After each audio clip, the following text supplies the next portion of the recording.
considering what is Hedges. But first, we need to understand that Hedges is under the linguistic element which is Pragmatics. What is Hedges? According to Thoughtco, Hedges can be as simple as saying maybe, almost, or somewhat in ordinary discourse. It can be useful in making strong opinion or come out in a polite, professional manner. In other words, Hedges can be defined as words or phrases used to indicate that we are not really sure that what we are saying is sufficiently correct or complete. So after we learning this in Introduction to Language, we realize that Hedges are being used everywhere without us knowing, especially in certain professions.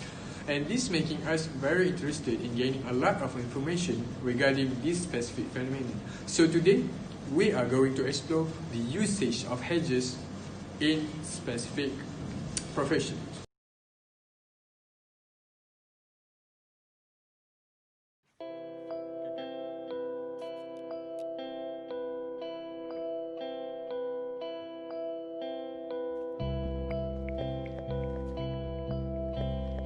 You, Ahmad Aizat, has been convicted to a crime under the section 748, which is bringing harm to nature.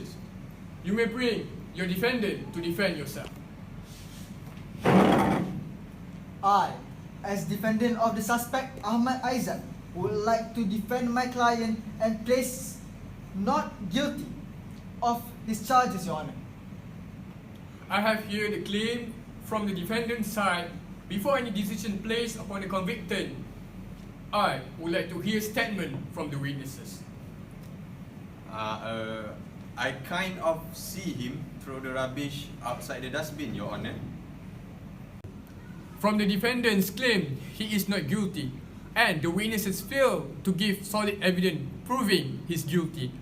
The court decided in unison, Ahmad Aizat is not guilty. Court dismissed.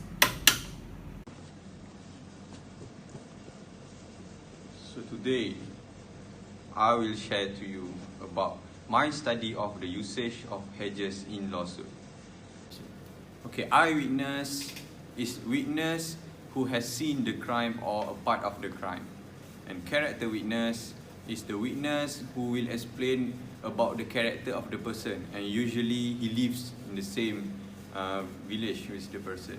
Expert witness is a witness that has expert knowledge about human, such as forensic experts and psychologists. From these three witnesses, eyewitness and character witness usually is just the regular person among us, so they are not formally prepared to give statement in the courtroom. By that, they will be inclined to use their own regular language in their own daily life. But that is the point. Before they begin the trial, the witnesses will declare an oath. The oath goes like this: I will tell the truth, the whole truth, and nothing but the truth. By that oath, every statement or every words from the witnesses will become an official statement. By that, the jury will especially take extra attention to the witnesses' words. From this is where all the linguistics elements appear. From this, we can see the usage of the witnesses will make the fact as an evidence certain or not. In the arraignment process, which is the process where the defendant were asked to whether they are guilty or not. In this process, the defendant will strengthen their evidence or their fact with the statement of witnesses. By this scenario, we can see that the witness give an exact fact. However, because he used Hedges in the courtroom, whether it is his way of talking or maybe it is a habit, or maybe he is indeed uncertain about what he has seen. By that, the judge will take the exact word of the witness. We can see that the usage of the witness word kind of make the jury or the judge decide that the person is guilty. In other aspect, we can see that this linguistic aspect is important for the lawyers to trace their opponent's flaws. They can see whether their witness is authentic or not. If they get this word while the judge neglect it, they can make it as an opposition to the other party, and they might win the case. The party that has hedges in their statements might be asked about the accuracy of the statement, since hedges reduce the certainty about a certain fact. In more serious cases, the judge might ask the party to restate with more evidence or even being treated as an unsolid fact. By this usage of hedges, usually a witness will be appointed to a legal advisor and will be taught about the basic in statement giving. They will bear in their mind to not use the hedges or any other linguistic elements that will lead to show uncertainty about one fact. Judges are always the wisest.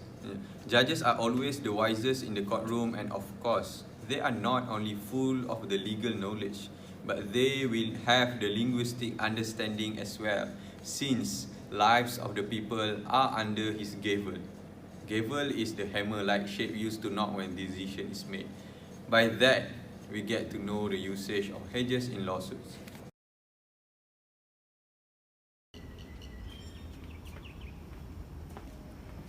Excuse me? Doctor? Are you Mrs. Jessica? Yes, how is Jessica, doctor? How is my wife, doctor? Let me explain. Let me tell you that currently she's really unwell. She's quite unwell due to the internal bleeding of the brain. She's quite unwell. She's quite unwell, and I could tell you that I hope you stay strong in whatever she's facing, and she needs your complete support right now. Alright, doctor, thank you. She'll be open for you in a few hours.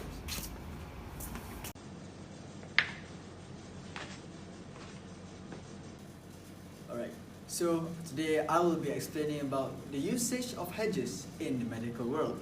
As we all know by the definition given by Jufri earlier, that hedges is a common way of saying how uncertain you are or how uncertain is the situation. So this happens a lot in the medical world.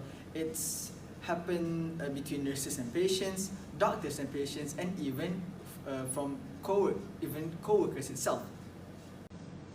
So basically, let me walk through all of you on what I mean. For the conversation between co-workers, hedges is usually used if both of the co-workers or person A and B are unsure about the person's diagnosis. So there will come out some examples such as maybe this guy has dyslexia or whatever else.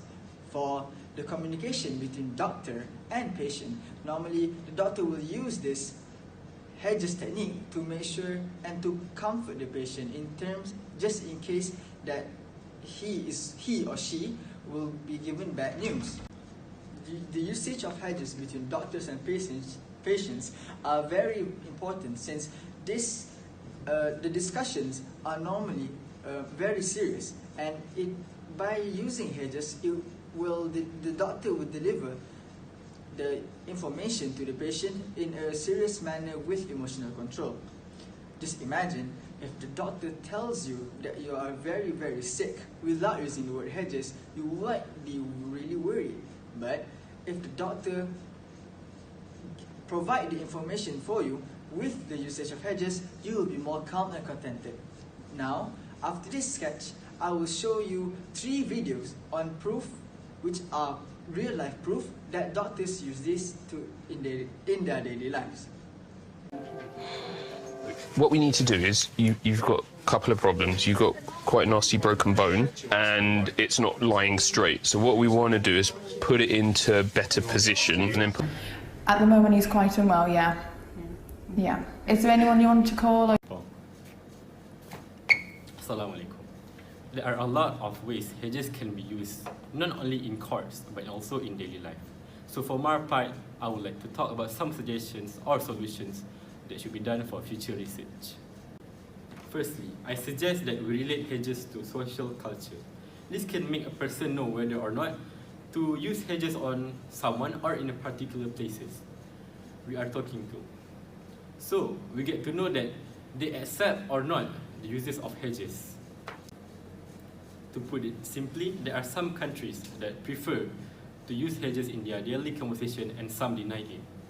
For example, a more feminine country, like our country, Malaysia, we prefer to use hedges in our daily conversations because it shows more emotional bond created compared to talking straight to the point. As a feminine country citizen, we are okay with uncertainty, but we take our own emotion into account. Emotion has more weightage in talking than facts. In these feminine social countries, hedges are widely acceptable and preferred as a polite and caring. Contrast with more masculine countries. For example, Japan, they don't prefer to use hedges. They are more likely to have their conversation to be straight to the point and fact-oriented. They take actual fact and statements such as knowledgeable and authentic person. They usually will be declined talking to people with uncertainty about what they are talking. As we can see, that those industrial countries take accuracy and clarity seriously.